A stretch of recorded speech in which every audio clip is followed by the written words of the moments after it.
Biographical sources are also a valuable repository of information about interreligious scholarly exchanges and collaboration taking place in study circles and other venues. As one source puts it, a certain Muslim scholar learned in grammar and the rational sciences held study sessions in his house attended not only by Muslims but also by Jews, Christians, heretics as they're termed in the literature, and Samaritans. While another sheikh, Izzuddin al-Hasan al-Ilbili, from the 13th century, is said to have read rational sciences and philosophy with fellow Muslims, the people of the book, and with philosophers. Now to go on to a all-too-brief survey of Fethullah Gülen's views in education. We've already heard excellent papers on the methodology that exists in Gülen schools and Gülen's own perspectives in education, so I will not have actually very much original to contribute to this discussion, but I do want to draw parallels between his views on education and classical views on Islamic education. Upon careful study, Fethullah Gülen's philosophy of a holistic educational system which promotes spiritual enrichment and critical thinking for men and women, Muslim and non-Muslim, appears to be very closely derived from and highly compatible with the classical philosophy of Islamic education which prevailed in the pre-modern era. Fethullah Gülen's passionate commitment to learning as a means of training both the body and the soul to do the will of God in this world is well documented and along the lines of classical Muslim pedagogical principles based on the Quran and the Sunnah. Gülen has remarks in one of his works, and I quote, "We are creatures composed of not only a body or mind, or feelings or spirit, rather we are harmonious compositions of all these elements. Proper training of all these aspects of the human condition in concert promote the holistic development of the individual, spiritually, morally, rationally, and psychologically." As part of his holistic approach to education, Gülen does not set up a misleading demarcation between a religious sphere and a secular sphere. The Quran, after all, exhorts humans to reflect on the creation of the heavens and the earth. This is from chapter 3, verse 190, which Gülen understands as an invitation, and I quote, "to discover the divine mysteries in the book of the universe, and through every new discovery that deepens and unfolds the true believer, to live a life full of spiritual pleasure along a way of light, extending from belief to knowledge of God, and therefrom to love of God, and then to progress to the hereafter and God's pleasure and approval. This is the way to become a perfect, universal human being." Studying God's creation is thus a natural consequence of an individual's faith in and love for Him, leading to deeper knowledge of matters of the mind and the spirit, and ultimately to annihilation in and subsistence with God. Expressed in Sufi terms, this last quoted phrase underscores the desirability of rooting one's scientific learning in the higher purpose of serving the Almighty and not for material gain or worldly glory.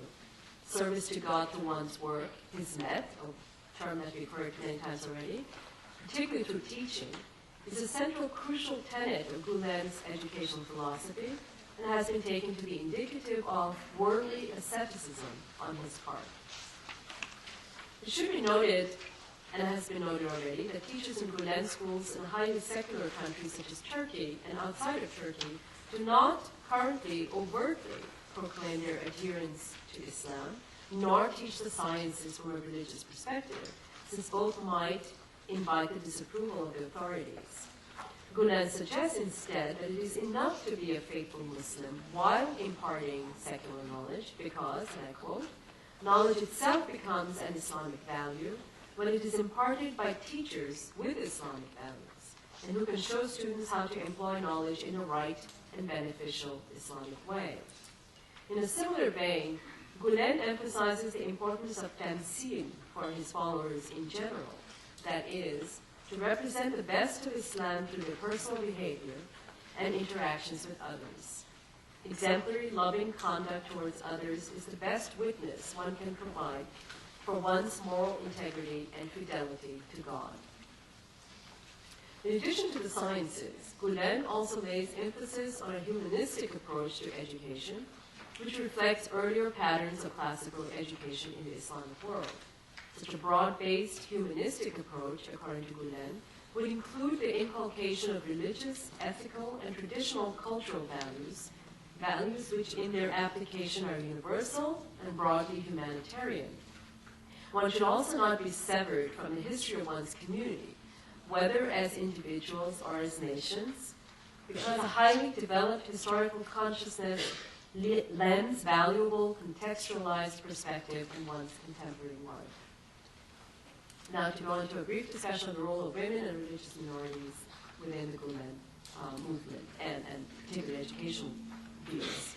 The Gülen movement supports increased educational and work opportunities for women. Many women work particularly as educators in schools and universities and sometimes as administrators in certain areas. With regard to religious minorities, Gülen, like his mentor Said Nursi before him, was a firm believer in dialogue and the establishment of cordial, tolerant relations with them. And of course, we've heard extensive discussions of this earlier today in the morning. On account of such tolerant proclivities, fostered in fact by a strong Islamic identity on the part of the teachers, Gülen schools have been successful in putting down roots in various milieus in and outside of Turkey. Gülen schools are open to students of any faith background. Such a spirit of tolerance and inclusiveness reflects the spirit which characterized the madrasas and informal learning circles of the medieval period, which, as we indicated before, welcome the active participation of religious minorities in their intellectual life.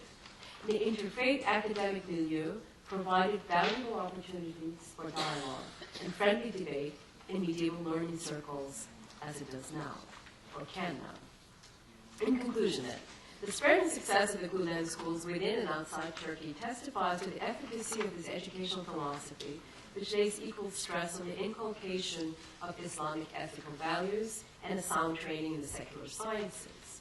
Gülen's emphasis on reason wedded to faith is perfectly in accord with the spirit of the golden age of Islamic civilization, with its flourishing culture and learning, as well as with the spirit of our own age, as we have established.